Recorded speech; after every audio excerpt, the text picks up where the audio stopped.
Hello, and welcome, my friends, to the next video in the Create Better Content series, where I show you how to tap into your creativity so that you can stay consistent with your marketing and reach more customers.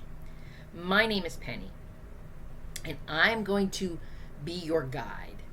This content series is about more than just how do I get more clicks on my social media posts. It's about what are the things that I should be doing that actually help me reach qualified customers. And if you want to learn more about how all of these things come together to help you develop your content marketing plans, I would love it if you would hit that button below and subscribe to the channel. And below in the description box, there are several links, one of which you're going to see is for the Content Prompt Playbook. This is a free download. It's for those of you who are utilizing AI tools, and it gives you 20 plug and play prompts. Basically, it gives you these questions to help you get some more ideas about how to get the AI prompts to connect your expertise to what your customers are looking for. Another link that you're going to see down there is that you can join us in the Marketing Strategy Collective program. You hear me consistently in these videos talking about my online group. We meet once a month on a Zoom call. We get together on Patreon and exchange ideas in an online space. So you see the links below. You know what to do to learn more. All right, so let's jump into today's video, because today's video I want to talk about the whole idea about our marketing plans and our marketing reviews and what happens, because this usually happens at this time of year. I realize we've now hit the end of June and we are seeing the start of the second half of the year just come barreling towards us.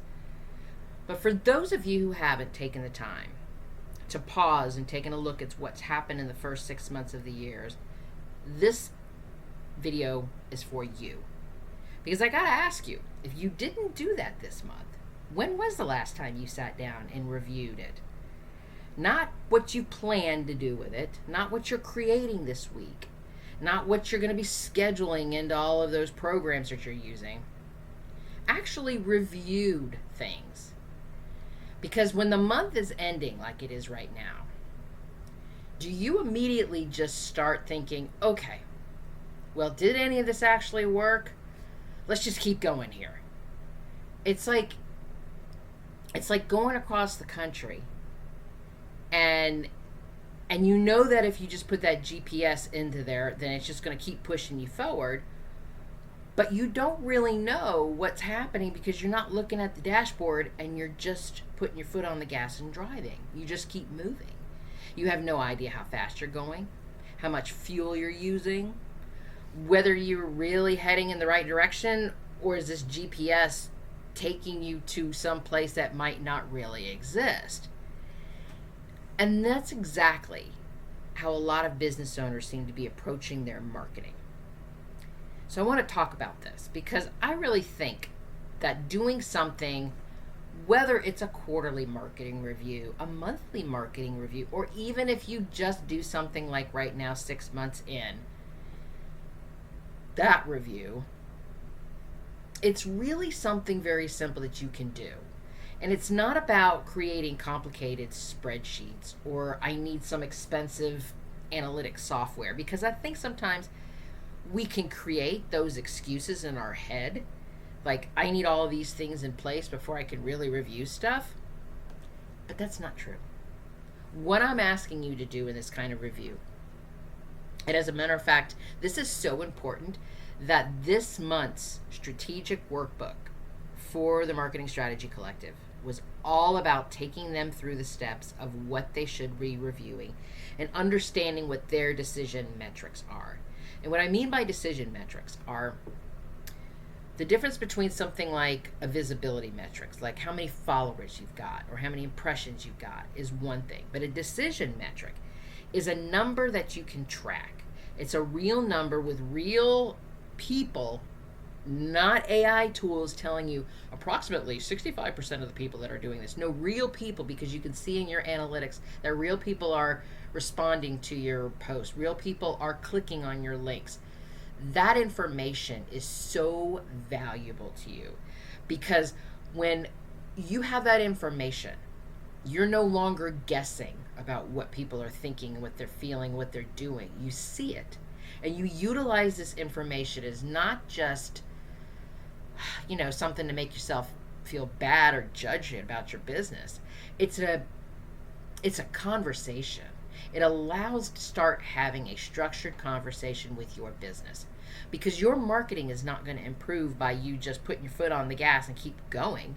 It improves by the review, by the reflection, not just the implementation. So if you start doing something like this consistently, you will see how differently your business planning strategy starts to go, because you start making better decisions and you stop guessing. Because I get it. And what I'm talking about right now, if you're even still with me at this point, I get it. Reviewing numbers and looking at what's just happened isn't exciting as creating a live stream. Isn't feeling productive like how many videos can I crank out this week. Planning feels productive. Launching something feels like you're getting something done. Reviewing sometimes just says I'm just looking at numbers. And because of that, I think most business owners are skipping this entirely. You run this big, huge campaign and you look at it and you're like, okay, I had a bunch of people click. That's good. That's exciting. Let's go. And you finish the month and you jump into what's going on next. And you're sending emails and you're writing more. And you just keep getting trapped into this what's next, what's next, what's next. But here's the problem. Activity doesn't mean that everything that's going around you is getting better and you're seeing the results. Spending this time to do reflection and review, this is the piece that's going to help you with improvement. If you think about it from this place, think about professional athletes. Think about how they are so amazing in whatever athletic event that they perform in. And it's not just that they're amazing because they practice it. They review, they analyze, they study performances. They even look at the other team and how they're performing. They look for patterns, they identify weaknesses, and then they build on their strengths. You see what I mean? They don't just jump in there and practice every single week and implement. They review everything and know where their strengths are, where their weaknesses are, and what they need to build upon. So that's what I'm talking about when it comes to a monthly review. It's not just about looking at numbers every single month and say, oh, I got 2 more people into my email list this week. It's more than that. Because when we're not reviewing and looking at our information, what ends up happening, especially if you're going to keep putting your foot on the gas like that, you're just going to keep repeating the same mistakes month after month after month without realizing it. And you hit the end of the year in December and you wonder, what just happened? Instead of understanding this is why it happened. So this marketing review I want to talk about today is not about judging yourself. It's not an opportunity to say, how come I'm not getting as many followers? It's not a performance evaluation.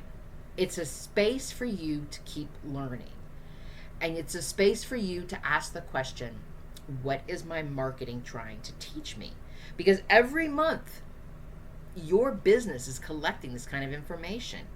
Your customers are constantly giving you feedback. It may not be verbally and they may not be commenting, but they're doing it through their behavior. They're showing you what gets their attention. And they're showing you what gets ignored. They're showing you what's going to create engagement and what gets them to click on something to want to know more. They're showing you what are the things that you're doing that are creating the sales. So this review process is here to help you take this information and turn it into decisions for you to keep moving forward. So if we think about it from that place, I'm not going to keep going on about it. I think you get it by now. What actually belongs in this monthly review? And here's the good news about this. It's not 50 different metrics and you don't need to put out a whole spreadsheet and download some sort of analytic software. In fact, if you try to do that, it actually gets more confusing. You want enough information so that you can make decisions. That's it. And your decisions are going to be based upon how you run your business. You're not going to be tracking YouTube insights if you're just showing up on Instagram. You're not going to be tracking how many people are on your email list if the majority of how you are communicating with people is happening on like Substack. So that's what I'm talking about. You want to look at where you are showing up. Where is your marketing taking place? So you can look at things like, obviously, your content itself, your engaged post, least engaged post, and viewed content. What topics resonated, and think about which topics resonated where. Maybe different topics resonated on LinkedIn, but when you show up on Substack, it's a completely different topic. This is the kind of information that you want to take into, you want to start tracking as your metrics. Email performances, open rate, click rates, replies, subject lines, topics that made people, actually take action. This is another huge number that you want to start tracking, because our goal with email lists is now we've created a community of people who have opted in to learn more about our business. So let's take advantage of this opportunity and nurture this list. Same thing with our website. Our website is the main hub. While social media is amazing to get people to come to our website, your main goal is to drive everybody to your website. So this is where our sales pages are. This is where our contact pages are. This is where a lot of us are even selling directly from our website. So when we look at our website activity, obviously we're going to want to go into our Google Analytics and review things like the top pages, the landing pages, because maybe they're not coming in on the home page. Maybe they're coming in through a promotional page, and we promoted this page only on LinkedIn. This is amazing information to know. So if a sales page is doing well, and we know that the only route that people are coming to us is through LinkedIn, that's a decision metric right there for you to start tracking, because now what you've done is you've connected the dots. But if you weren't checking your website activity to even see that the influence of people were coming from LinkedIn and that they're landing on this page, you might never have put two and two together. And when we do these types of things, what it helps us with is it helps us understand our lead generation. It helps us understand where our customers are coming from, where the conversations are happening, where the leads are coming from. Are they coming from LinkedIn? Did they pop over to us from Substack or Instagram? Do you notice something new coming up? Is there something else that you've showed up on? Maybe you've been testing out something like Substack and you've just only been there for 3 months. Looking at your metrics, you might be able to determine that publishing a weekly newsletter on Substack is doing an enormous amount of increase of website traffic than Instagram's been doing the last 6 months. This is information. What we're doing right here is we're not trying to turn ourselves into data analysis. We're looking for clues. We're looking for patterns. So every month I want you to ask yourself, as you're looking through this information, and again, this data is data that is specific to the platforms that you're showing up and how you are utilizing your marketing. So when we look at this kind of information, we ask ourselves questions like, what worked? And I know this is like the most obvious thing. And most people are like, my email did really well. I want you to dig deeper. Don't just ask what worked. Say why. What specifically was I promoting? Was it the topic, the timing, the subject line, the story, the call to action? What worked? The goal isn't just so much identifying what the win is, but the goal is understanding through the data to help us know the reasons why. We can be able to see if we start to see a whole bunch of activity around a specific topic, we can see that things are generating interest with our community. That's a topic that we want to say that's working. which then on the flip side, we can look at our numbers and say, what didn't work? And this information is so valuable. Not because I think it's a good idea that there are times when your business fails. I don't want to say it like that, because failure is just a part of life. This is what happens. And the more things that we fail at, it means the more things that we're trying and the more opportunities that we're doing to get ourselves out there. So that's actually a good thing when it happens, because failure itself contains information. When we look at low performing content, when we look at emails that got ignored, when we look at offers that generated a really, kind of like a meh, we're not asking ourselves, why doesn't anybody care about this? We can simply say, what does this teach you? What happened here? What was going on with the offer itself? Was it not connecting to what the pain points are of my customers? This is a moment for us to take a step back and take a look at that. And this is what these reviews are about. It's about looking at things from that perspective, because what we want to do is we want to improve. We want to make more sales. We want to grow our business. We want to see momentum. So another question that you can ask yourself when you look at your numbers is, what surprised me?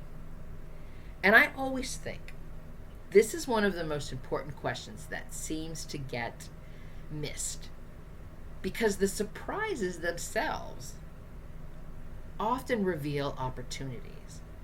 And it could be like a single post that outperformed, one of those ones that where you spent so much time doing, but then you had this really quick post because it was authentic and it was personal and it seemed to resonate more. Or you did a personal story and somehow that one generated leads. The topic that you were like, I don't know if I should share this, that you didn't almost publish, is like one of your best posts. Pay attention to these surprises, because sometimes we think we know exactly what's happening, but this review, these numbers, are real people giving us real data. And so sometimes these surprises, when we see numbers like this, they challenge our what we assume people believe and want. And these assumptions, and if we keep following through them, are where we're going to get stuck. So pay attention to the surprises.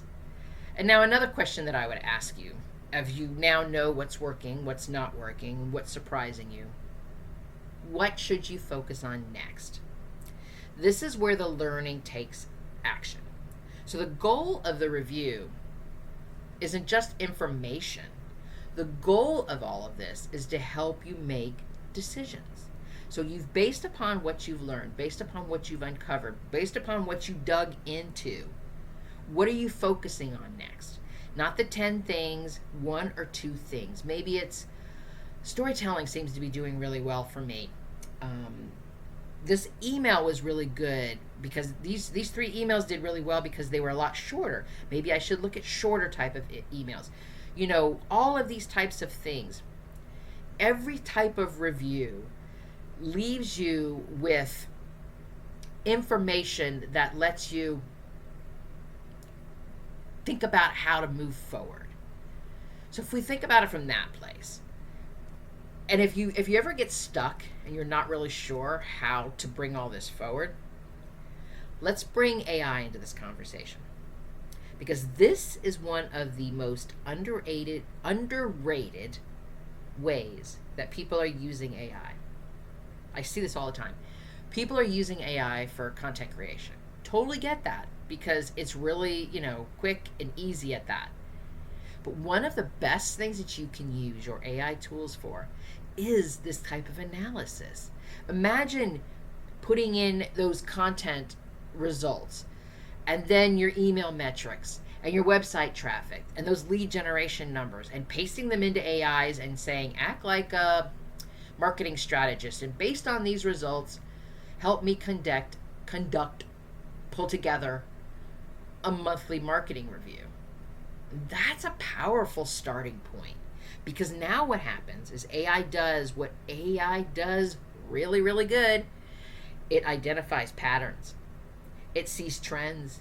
It finds strengths that you didn't notice, and it's also digging into weaknesses that you didn't even see. And it's going to pull all these together, and it's going to go, here's 5 opportunities. You know what I mean? So keep going. Don't stop there. Asking me what surprises stand out. What assumptions might I be making? What should I be, focusing on next month? See, now when we're doing this with real data from real people, AI becomes like a thinking partner, not just for content creation. And I think if there's anything that you take from today's video, if you've made it all the way to this point, my goodness, thank you so much for being here with me. It's this. I know most of you are out there asking, what should I be doing next? But now that we've hit the end of June and we're moving into the second half of the year, take a look at your marketing review and think about, what did you learn from what you've already done in the last 6 months? That's a totally different mindset than what am I doing next? Because one focuses on just action and putting your foot on the gas, and the other one takes the action of what's happened and adds in the review and the reflection. And this is where you keep learning about your marketing. You keep working smarter instead of just harder. And I mean, seriously, if your marketing is feeling really frustrating and you've just been creating content and you're not seeing the results that you're looking for, I want you to try this. I want you to do this. Do something differently. Because just creating more and more marketing isn't what's always going to create success. I would highly recommend you think about the review that I just described here in today's episode. Asking what worked, what didn't, what surprised me, and what should I be focusing on next? Because your marketing is not going to be improving and reaching more customers because you just do more of it. Your marketing improves when you learn from it. And the businesses out there that are going to grow the fastest are the ones that develop this habit of doing these review. That you stop long enough and review and reflect. And then you take that reflection and turn that data into decisions, and the decisions into actions, and the actions into growth, and the growth are what's going to get you more sales. So thank you so much for joining me today. If this episode is starting to give you some ideas to learn new skills for your marketing, I would love it if you would hit that like button below. And then do me a favor. I would love to continue having these conversations with other business owners. Hit that share button and share this with another business owner that you know so we can keep this conversation going, especially if there's somebody that you know that's been struggling with their marketing. And if you are ready to take this further and you want to join us inside the Marketing Strategy Collective, we are going to take all these ideas and I'm going to show you how to turn this into a content plan that's going to drive you sales. And you can stop working in a solo bubble and work in a collaborative space. Get this help that you finally need with your marketing efforts. You see the links below. You know what to do to learn more, because you are magnificent, my friend. And let me be the first to say, I'm proud of you. Until next time.